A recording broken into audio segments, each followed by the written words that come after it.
Viewmasters, it's the podcast that we do. Viewmasters, talk about movies that we view. Viewmasters, my friend Eric and me, Joe. Viewmasters, hey, let's start the show. Hello, welcome to the Viewmasters, episode 210. Midnight Special. My name is Joe. My name is Eric. Hello, Eric. Howdy. Howdy, partner. Yeah, well, I figure for an episode reviewing a movie taking place down in Texas, let's get into the swing of it, right? I suppose so. I don't know what I'm saying. I think it starts in Texas, but it sort of traverses the whole South. That is true. I'd prefer not to get into the full swing of that. If I may generalize about the South for a moment. Should I be taking down my Confederate flag? Are you suggesting? You probably should, yes. All right. I don't know why you would do that as your Zoom background, but here we are. I bet there are people that have done that and that actively do that. I'm sure. That makes me sad in my heart. Yeah. Well, luckily I don't have a camera for my computer, so if I were to ever use Zoom, nobody would be able to see me anyway. I have used Zoom for some work things. Mm-hmm. And so you have to have a solid background behind you in order for the Zoom background thing to work. So it just, picks the one color and replaces it like a green screen type thing. Sure. I do not have that behind me. So when I try and do one of those backgrounds, it just replaces me with the background. That is almost even better. It's actually pretty cool. Like, it's weird, but it's pretty cool. I like it. My coworkers don't care for it, but I'm a fan. Well, who cares about them? That's true. Yeah. Good point. I do have a question for you regarding Zoom. Sure. Because I had to set up an account for the church where I work. Even though I don't personally use it, it's for my boss and for others. Gotcha. I have never heard of Zoom before this whole apocalypse started. Yeah. I know you have been working from home for several years now. Is that a thing that existed beforehand? Or is this just out of the blue something that has just come into existence? So it is a thing that has existed for a while. It's not something that we ever used for work before. Mm-hmm. We used like a business version of Skype. And then something called Microsoft Teams is what we use now. But the only reason that I was vaguely aware of Zoom beforehand is that the company that owns them, I want to say it's Atlassian, is an NPR sponsor. So every now and then I would hear spots for them saying that they were the makers of Zoom. That was literally the only place that I'd ever heard of it before all of this started. It's just, I don't know, weird, maybe a little suspicious. that it took off so fast. Yeah. Yeah, it's true, because like Skype and other services like this, like Facebook has a service like this you can do through Messenger. Mm-hmm. Yeah, those have been around forever, but it seems like everybody jumped on. Maybe Zoom was just the new hot thing that people had not heard of before. Yeah, I guess. I don't know. Yeah. We use Skype here at the Viewmasters. That's right. Viewmasters is brought to you by Skype. I wish.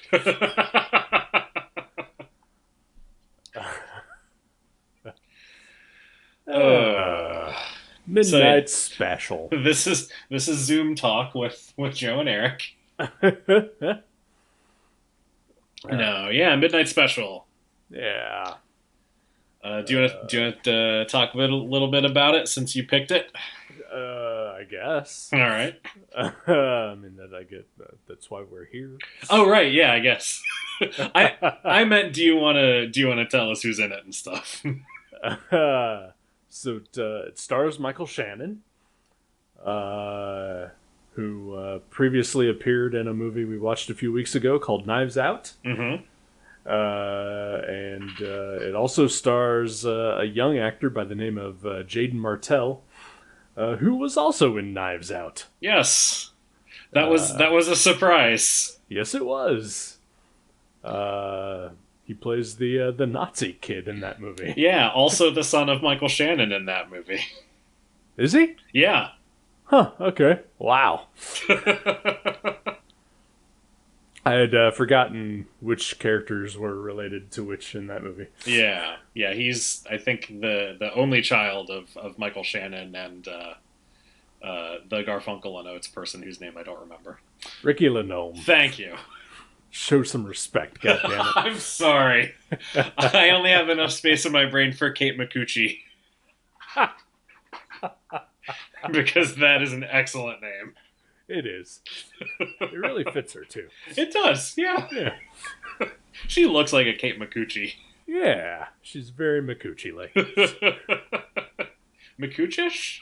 I don't know. Is that a thing? I don't know. I don't know. I know Mnuchin is. Yeah, God damn it. Seeing his name in the end credits for this movie was just like a slap to the face every time really I see was, it. Wasn't it? It's horrible. Yeah. John Oliver looking motherfucker, as Jenny said. Oh, that is disrespectful to John Oliver. That's true. Though John Oliver has drawn the comparison himself on his show. Oh, has he? Yeah, he says that Stephen Mnuchin is an absolute smoke show.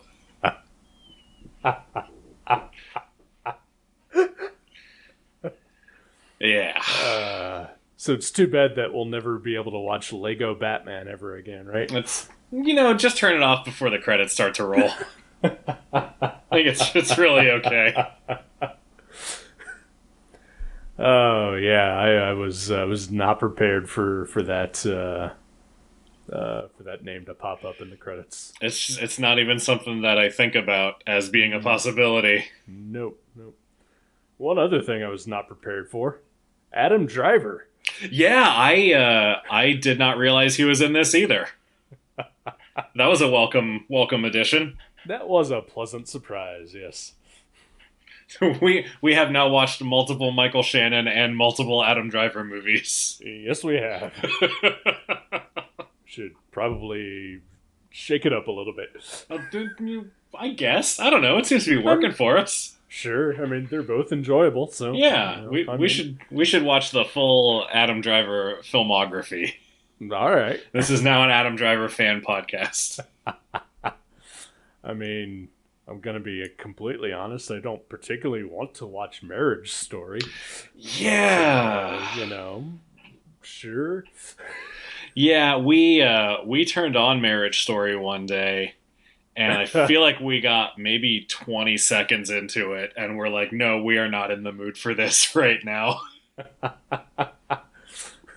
I feel like because it's a Noah Baumbach movie, I think. Yes. And I'm sort of hit or miss with him anyway, so I don't know. I've been putting that one off. I don't think I've seen any of his movies.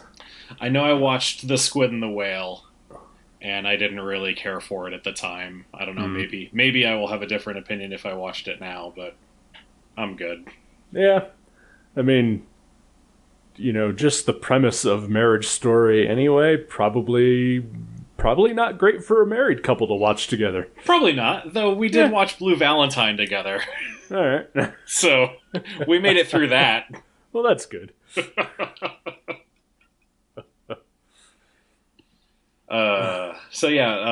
Also stars Joel Edgerton. Yes, it right? does. And yes. And Kirsten Dunst, I had forgotten was in this as well until she appeared. I knew she was in it because she is on the pre-screen credits when I went to watch the movie. Gotcha. Yeah, and Sam Shepard is in it in a very small role. Who does he play? He plays the preacher of the cult. Oh, okay. Which is a thing in this movie. There's a cult. Yeah. I did not expect that either.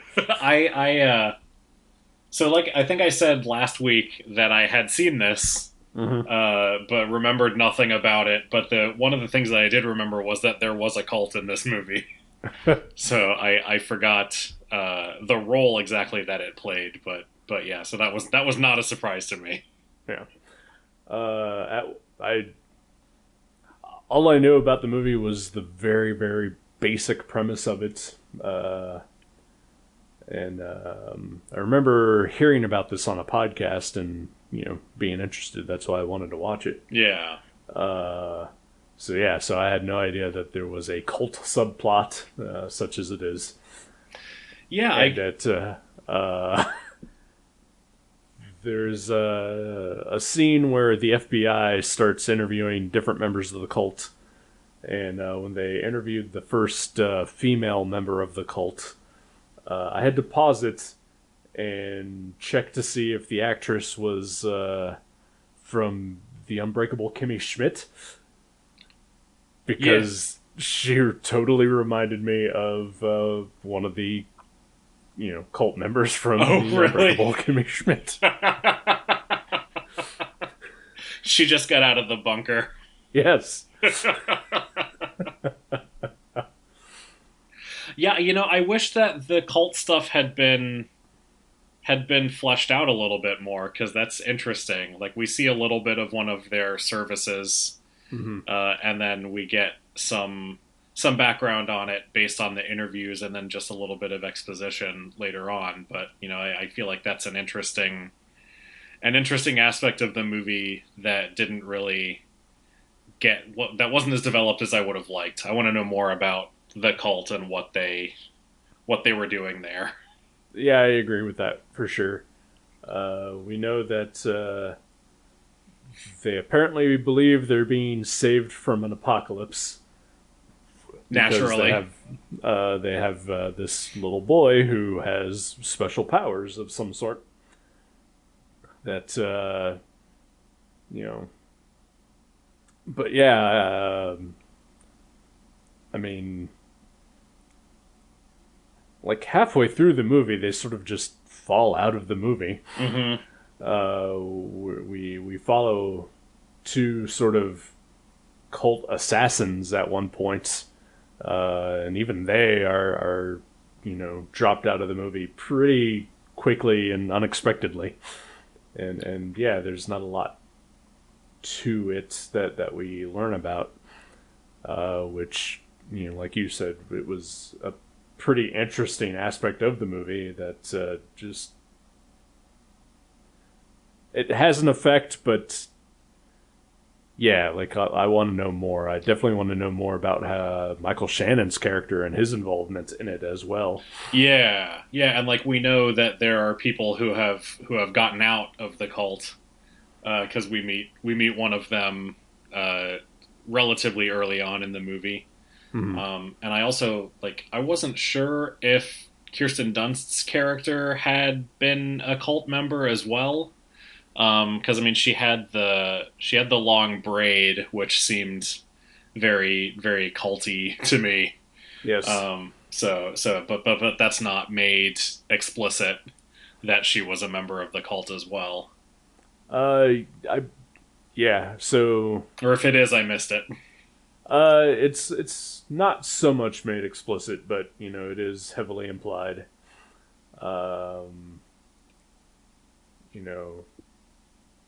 Her relationship to Michael Shannon, other than being, the mother of Alton, the kid in the movie, it doesn't explicitly say are they married?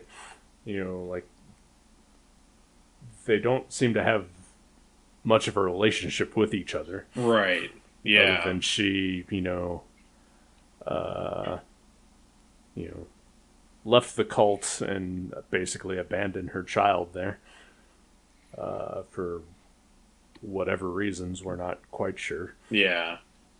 Well, I mean, if it's anything like most cults with people in leadership roles, she was probably not being treated very well, Uh, True. to put it mildly. Yeah. Uh, I mean, I don't know. I don't know what I'm trying to say. I guess she got out of the cult, which is usually a good thing. Yes. Yeah. 'Cause it's not great to be in a cult, Yeah. allegedly. I mean, I watched a documentary about Jonestown, and it didn't end very well for anybody. So, yeah, I kind of think you're right. So what happened with Jonestown? I don't know. It was a whole thing. Oh, They okay. all just lived happily ever after in South America. Oh, fantastic. Yeah, Well, it was I mean, actually pretty nice. yeah, I mean, okay. I don't understand what your problem is then. I mean, yeah. I mean, I don't know. Some people thought it was bad.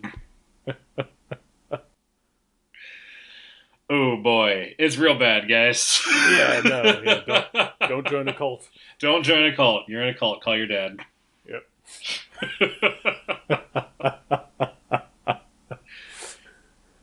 So yeah, the son Alton has these powers of some sort. It seems like he picks up maybe radio waves or signals from satellites, Hmm. and he can also manipulate electronics, and then the light that comes out of his eyes is sort of multi-purpose. It seems like it just does whatever it needs to do at the time. Yeah. Like there's a scene where he is like shooting laser beams into like someone's head, Yeah, which doesn't seem to cause that person any harm or anything, but we don't know exactly what it is that's happening.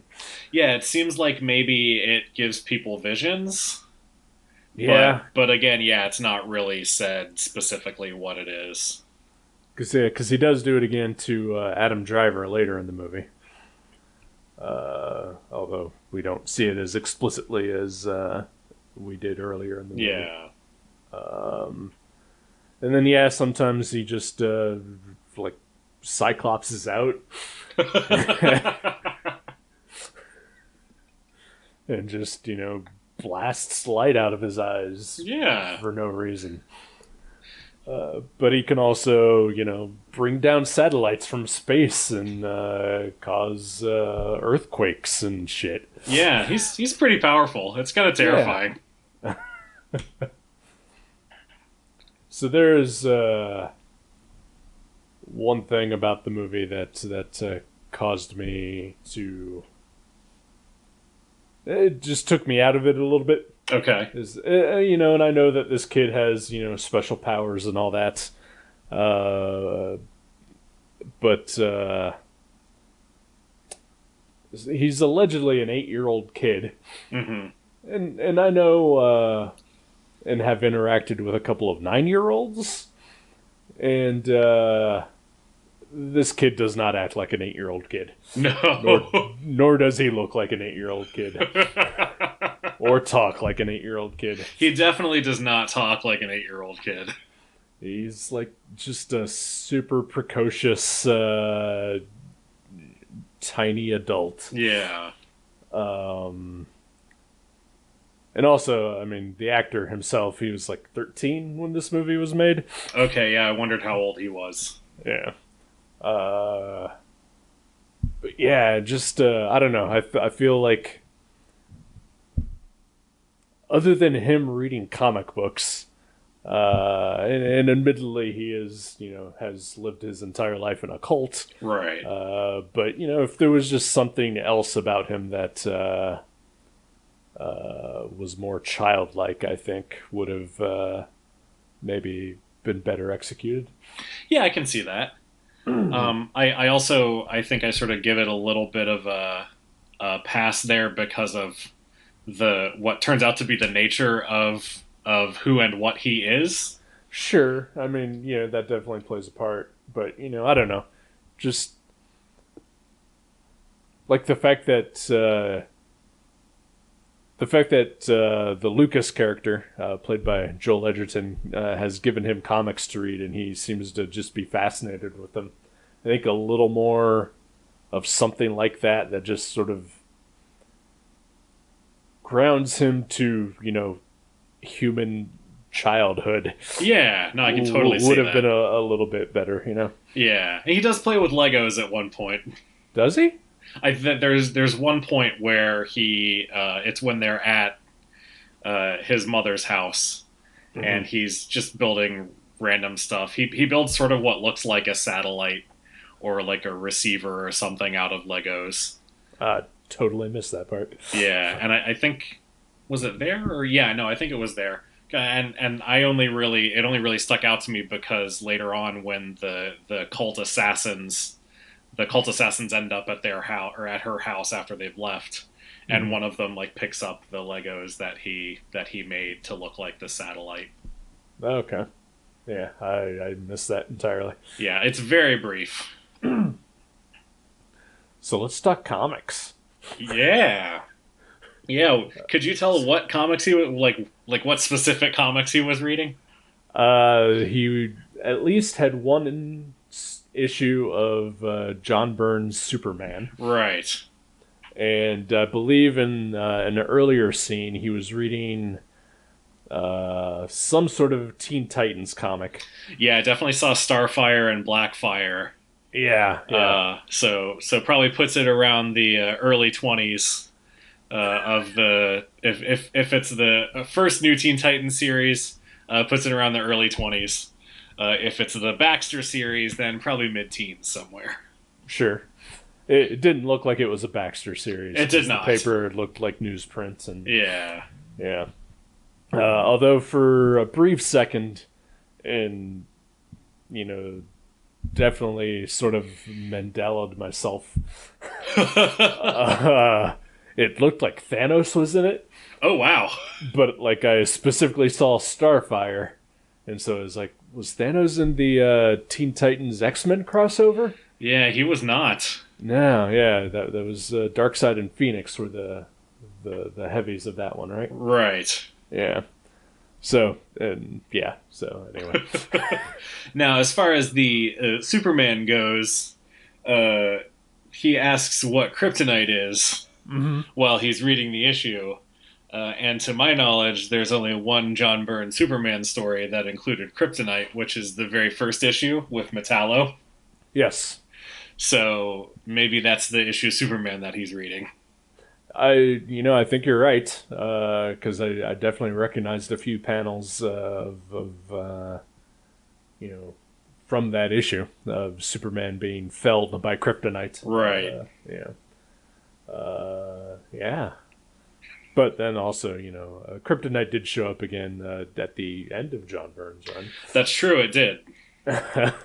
That's a good point. I had forgotten about that. Yeah. But you're probably right. It's probably the first issue. That's yeah. I mean, though maybe it's included as an in joke to Superman killing Zod at the end of Man of Steel.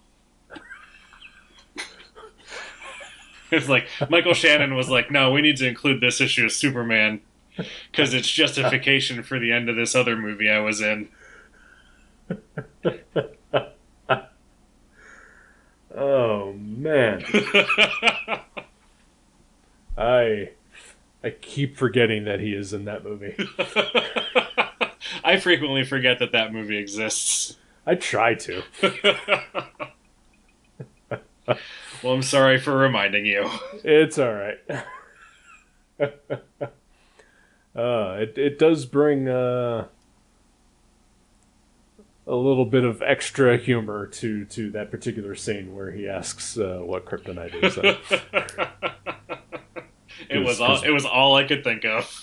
Because Michael Shannon is very angry that this guy has forced his kid to read comics, It's true. particularly Superman comics. Oh boy. But I always enjoy seeing comics and movies. I do too. I enjoy it, and as you can tell, I enjoy trying to figure out what exact comics they are. Like, we started watching The OC a couple weeks ago. We watched a few episodes and have not gone back to it because it has not aged well at all. If it was ever that great to begin with, I don't know. It was not. But one of the characters, the Adam Brody character, is a comic book fan. So there are many scenes in the early episodes where he and Jim Gordon are reading Legion of Superheroes and Superman comics, and that's fun for me. Sure. I knew you would be excited if you were going to catch the Teen Titans one for sure. But isn't it weird how so many actors wind up being in comic book related things? Once I thought it was weird, but now since comic book related things are all that get made, it's not that weird anymore. That's true. But still, like you just mentioned, Adam Brody and Jim Gordon. Oh, that's right. Adam Brody was Captain Marvel Jr. Yes, he was. Or I'm sorry, Freddy Shazam. I think is his new name. Seriously. So it's something like that, because they can't call him Captain Marvel anymore. Right. Well, they can. They just choose not to, and it's awful. He's CM3. That... No. Now I'm sitting here debating CM3 versus... first of all, why 3? He's Junior originally. He's the third Captain Marvel behind the original Captain Marvel and Mary Marvel. I think that was the justification for it. Oh, God. All right. Comics. Yep. Yeah. Why are we doing this to ourselves? We're not anymore. It's all done. Oh, that's true. That's right. Although DC is releasing like 4 comics next week. That's true. To only 2,000 stores. Oh, boy. But I checked my order and I'm getting my copy of Daphne Bird number 4. Well done. Getting it straight from the distributor. Yes, I am, actually. You son of a bitch, you're part of the problem. You're killing the direct market. Yes, I am. Or saving myself a shit ton of money. Well, yeah, there's that too. Yeah. Oh, it's a pickle. Yes, it is. I would still... I still have a file at Mavericks. I only get 1 book a month from there. Yeah. Even when I was ordering from DCBS before I moved, I still, supplemented with semi-regular purchases at Mavericks. Yeah, and I would go in there and buy back issues, so, I'm doing my part somewhat. Yeah. Yeah. Back it's not my fault they're closed now. I would hope not. If it is your fault, you did something worse than just close Mavericks. I am patient zero. Did you suck the blood of a bat?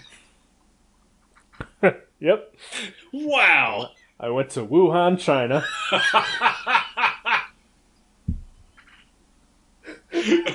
All right, we're done. Good night, everybody. Oh, boy. So, yeah. Midnight Special. Yep. Did you like it? I did. Yeah, I liked it a lot, too. It was very intense at parts. I thought the story was interesting. I definitely wanted to learn more, like you said earlier, about the cult. Mm-hmm. I wanted to learn about basically the origins of this kid. Like, why does he have powers, and what is this, secret that he has that is revealed towards the end of the movie. Yeah, we can spoil it. The movie's been out for a few years. That's true. Yeah, he is a member of, I guess, another race of creatures who live in a world that exists on top of our world. Yeah, So sort of like at a different vibrational frequency is how I assume it is. yeah. I would say that's probably close to correct. Um, yeah, like we're told this, sort of in the middle, because so essentially, what we can imply, I guess, infer, Yeah. is that Michael Shannon is part of this cult. That he was with Kirsten Dunst's character, Kirsten, I don't, Kirsten. Mary Jane Watson. Mary Jane. Oh, MJ. Um, so they were in this cult. They had a kid. She left the cult. The kid started showing these powers, basically. And Michael Shannon eventually realizes that probably nothing good is going to come out of this, and basically kidnaps the kid Yeah. to take him to, safety, basically. Yeah, well, there's a specific location that they are trying to get to, Yes. based on, I guess, based on because the kid picks up like coordinates Mm-hmm. from the satellites or transmissions or whatever that he picks up, and I assume that location was from one of those transmissions, or was that maybe that was a different thing that they just put together since it's it's not really tied to the military. It's tied to this other race of creatures. I don't know. That part was a little bit confusing to me too. How they knew to go to that specific spot. Right, and how Adam Driver's character figures that out as well. Right. Yeah, it was obscure. Yeah. how they figured that out. Yeah. Like, because they have like all these coordinates that this kid has been receiving written on this board, and Adam Driver just goes and randomly circles different numbers and then figures out where they're going. Yeah. But yeah. But yeah, as they're going on the trip, they realize that the kid is pretty sickly and dying, and they can only travel at night because apparently the sunlight causes him to. I'm not quite sure. It was unclear. Yeah. As we talk about it, there are quite a few things in this movie that are not super clear. But I still really liked it. Yeah, I did too. It's about the journey sometimes. It is, definitely. Even if the journey doesn't entirely make sense. Yeah. I believe I've mentioned on the show now, since we've started, Bloodshot like 5 different times. Right. I finally watched Bloodshot oh, wow. last week. Yeah. And it is pretty enjoyable for being a giant turd. All right. Yeah. I mean, Vin Diesel is just a cinder block. He just Vin Diesel his way through the whole thing. Barely. He is barely Vin Dieseling around. But it still turns out to be a pretty enjoyable movie. But the minute you stop and think about any aspect of it, it is awful. So at least I can say that this movie is... it's got a little more substance to it than Bloodshot. Well, that's good. Yes, once you start to think about it and start picking certain aspects of it apart, yeah, maybe it doesn't quite hold up to scrutiny. Like, I was also wondering throughout, like, why is Lucas even involved in this thing? Right. Like he just... Like he's there from the beginning, but like when he gives this explanation of why he is still there, it's just like, as a rational human being, you just have to stop and wonder, why are you doing this? I actually wondered uh, if maybe he was like, I don't know, had was like in love with Michael Shannon's character, or otherwise had strong feelings for him. Because yeah, he says that they were, they were friends when they were kids, Hmm. and then he didn't see him for a long time, and then just 3 days ago he showed up on their doorstep, and he dropped everything that he was doing to help him. That's a really good friend, or there's something more going on there. And I Yeah, wondered if but that was also just like, how would Michael undeveloped. Shannon? Hmm? No, I was just saying. I just wondered if that was something that was undeveloped or was cut out of the script. Maybe, I don't know. Yeah, but also like, how does Michael Shannon know to go looking for him in the first place? That's a good question too. Yeah. Yeah, unless I mean the only explanation I could think of maybe is that he was just looking for someone as far removed from the cult as possible, Yeah, it's possible. and he came upon this childhood friend. But yeah, I don't know. It's not, Yeah. again, not super well developed, I guess. No, but again, it was a good character, Yeah, good performance, uh, and good chemistry with all the other characters, and that again, it's. I feel like this is definitely a movie that's about the journey and not about the details. definitely. Um, uh, yeah. Yeah. What did you think of the ending? The very, very ending, like the final shot of the Not movie. the final shot. Yeah, Okay. the ending of Alton's journey. What did you think of that? Um, it's I liked it, but it's also still one of those things where I really do want to know more. Right. I want to know like who these creatures are.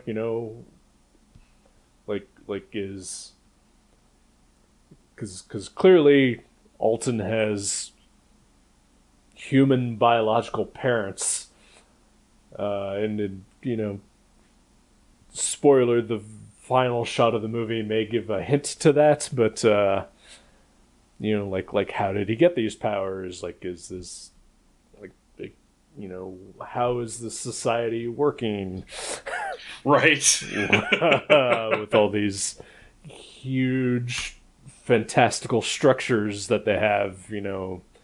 That are basically just built on top of the earth. Yeah, it's interesting that Uh, like it's not just that they're coexisting. It's that these higher creatures have literally built on top of what humans have built. right. uh, yeah, like I definitely want to know, more about them and who they are and what they do. Um, I don't know if this was, you know, maybe supposed to be, a franchise. Yeah, I mean, I doubt it, I doubt but it too, but you never know. right. I mean, God knows that certain movies have become franchises that I would not have expected to be. So Right. Mnuchin's always looking for that next big thing. that's true. Yeah, I uh, you know I liked it. Um, I thought maybe it was a little bit like after everything that they went through to get Alton to where he needed to be. mhm. The event itself that took place was actually like it felt more subdued than I thought it would be. Yeah, It's just sort of, everybody sees this, this the vision or whatever of the world that exists around them. I thought the image of the sort of bubble going up as seen from space, I thought that was really cool. yeah, So you could see just how big it was. Like it covered the whole state of Florida. I thought that was really cool. yeah. Jenny wondered why people didn't have their phones out taking pictures. And I said, well, I'm sure somewhere else in Florida there are some tourists who are taking pictures at Disney World or whatever. But yeah, aside from that part, it's sort of a quiet ending. Like Yeah, it's large in scope, but at the end, it's still just a very small story about Alton and his family. right. And I liked that, but at the same time, I wanted to see more of the other society. Yeah. Um, yeah, I don't know why I'm thinking about this. You mentioned, the phone thing. I, you know, I have not really witnessed much of anything spectacular before in my life. But when I am out in public or whatever, like I just have my phone in my pocket, and it does not ever occur to me to just pull it out and start videoing things. Yeah. So maybe they're in the good part of Florida where people aren't like that. Is there that part of Florida? I don't think so. But this is a sci-fi movie. That's true. That's true. Alternate reality. I'm sorry, the South. They did this to themselves. Uh, so yeah, midnight Yeah. special. Yeah. So, all right. So the very final shot of the movie. Yes, yeah, Well, so at the after the climactic scene of Alton and the alternate world that exists within ours. the alternate world. No, okay. Is that not a thing? All right. Just play through me. I'll just edit this part out. Yeah, no, that's a good idea. Yeah. Do you edit this podcast? Not really.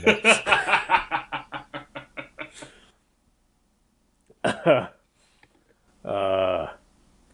So we see Lucas being interrogated by the FBI, and him basically, essentially telling the exact truth of what happened. Like he doesn't fully know exactly what happened himself either. Right. And we see Kirsten Dunst's character basically, uh,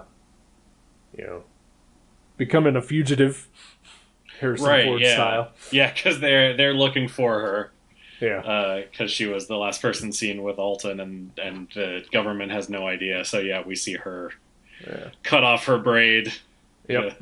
shaving her beard like Harrison Ford. But then we see Michael Shannon's character in prison, I'm guessing. And he's got like electrodes stuck to his head. And then a very, very brief glimpse just before credits of his eyes glowing like Alton's. Right. So, what does that mean? I don't know. Okay. Good night.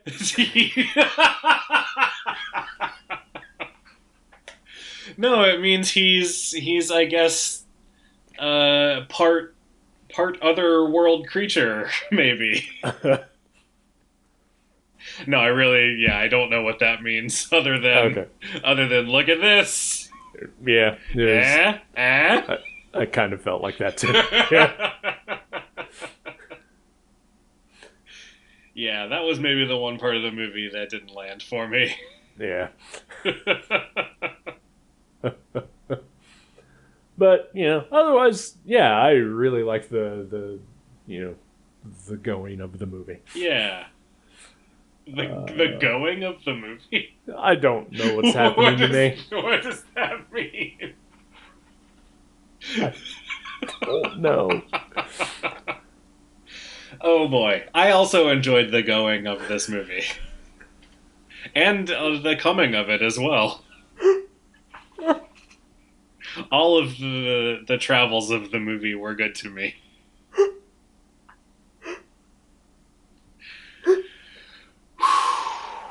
Oh, I'm not laughing right now. I'm just sobbing. No, I figured I'm quietly weeping myself. Yeah. Oh, I'm sorry. You have nothing to apologize for. Midnight Special. Midnight Special. Check it out. Yeah, check it out. It's still currently free on both Amazon and Hulu. So check it out while you can. Yeah. Is it still on that HBO thing too, or is that over? Yeah, I believe that's some sort of weird Oh, is that HBO freebie thingy. Gotcha. Is that the Amazon Hulu thing? Yeah. Gotcha. But also, with all the quarantine stuff, all the premium channels are giving like 30-day free subscriptions. So, in a month when this comes out, yeah, maybe it'll still exist. and if not, if they do, you should watch Succession because Succession is really good. All right. Just throwing another plug out there. All right, it's fine. Or we'll all just be living in Mad Max world. So yeah. I myself went to Bartertown earlier today, and oh boy, I huffed a bunch of spray paint before we started recording. I appreciate how well you have witnessed me. Oh fuck, we're all dead. All right. Well, I guess while we're still alive, why don't you tell me what I'm going to watch next week? All right. Well, in my continuing quest to find a light and not depressing movie, I think I got one. Alrighty. I think I got one. I would like to watch a movie called Blue Iguana. Blue Iguana. Yes, it stars. Never heard of it. It stars Sam Rockwell and Ben Schwartz. Okay. And it is allegedly a comedy. All right. I like both of those gentlemen. I believe it's a British movie. Neither of those gentlemen are British. I know, so it should be a lot of fun. Alrighty. Blue Iguana. That is available on Hoopla right now. Ooh, so library app. Yes. Nice. Yeah, so Blue Iguana is what I landed on. Alrighty, I'm excited then. I look forward to that. Yeah, I'm excited for people that I like in a movie that I know nothing about. Same, and potentially a comedy. Yeah, potentially a comedy. Yeah. But then again, so was the Sisters Brothers. That's true. Oh, yeah. Okay. All right, we'll see how this goes. Okay. All right, we'll be back next week with Blue Iguana. Sounds good. Take it easy. You too. Goodbye. Bye.